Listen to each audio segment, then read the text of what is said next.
Elle s'appelle Skousa. C'est une jeune fille de 15 ans qui vit dans le village de Naï avec sa mère pauvre et malade.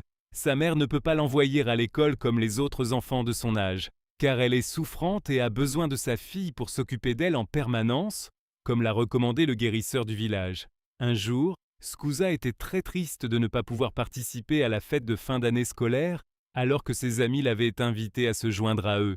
Elle hésita longtemps, puis se dit « Juste aujourd'hui, j'irai me réjouir un peu avec les amis du village, et je reviendrai ensuite m'occuper de maman comme d'habitude. » Elle partit donc, le cœur rempli de joie. Après environ 1 heure, se souvenant de son devoir, elle décida de rentrer. Mais lorsqu'elle entra dans la hutte, elle trouva sa mère morte. Elle pleura toutes les larmes de son corps en répétant que c'était sa faute. « Si j'étais restée avec elle, elle serait encore vivante, » disait-elle. Les anciens du village et les habitants vinrent la consoler. « Ce n'est pas toi qui l'as tuée. Elle était déjà très affaiblie par la maladie. Son temps était arrivé d'aller se reposer là-haut Kolazim, où elle ne souffrira plus. » Malgré leurs paroles, Skousa continua longtemps à se culpabiliser. Elle demanda à Dieu de lui pardonner ce qu'elle considérait comme sa faute. Après avoir prié sincèrement, elle sentit un poids quitter son cœur. Elle se sentit libérée et recommença à vivre avec paix et joie. Il en est de même pour nous. Plusieurs fois nous commettons des erreurs, puis nous nous sentons mal intérieurement. Nous nous demandons pourquoi notre âme est troublée. Peut-être est-ce parce que nous n'avons pas encore appris la culture de la restauration.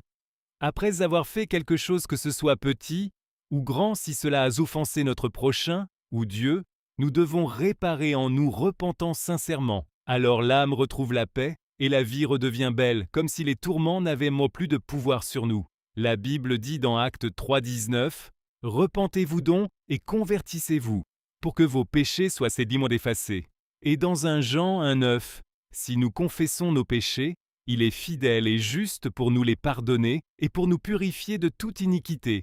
Ne te condamne pas, car Dieu ne te condamne pas non plus. Reconnais ton mal, ton péché, ton iniquité, ta faute, et confesse-les dans la prière au nom de Jésus, et tout ira mieux. Prions. Seigneur, je reconnais mes fautes et mes manquements devant toi. Pardonne-moi pour les pensées, les paroles et les actions qui t'ont déplu. Purifie mon cœur et renouvelle mon esprit selon ta volonté. Seigneur Tout-Puissant, pardonne-nous, moi et ma famille, pour les péchés que nous avons commis consciemment ou inconsciemment. Enseigne-nous à marcher dans la lumière et à suivre tes voies. Seigneur, je me détourne de mes mauvaises voies et je t'offre ma vie entière.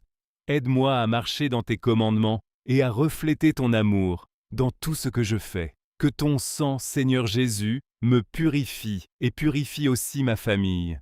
Que le Saint-Esprit nous donne la force de ne plus retomber dans les mêmes péchés. Merci Seigneur pour ton pardon et pour ta grâce infinie. Amen. Psaume 51.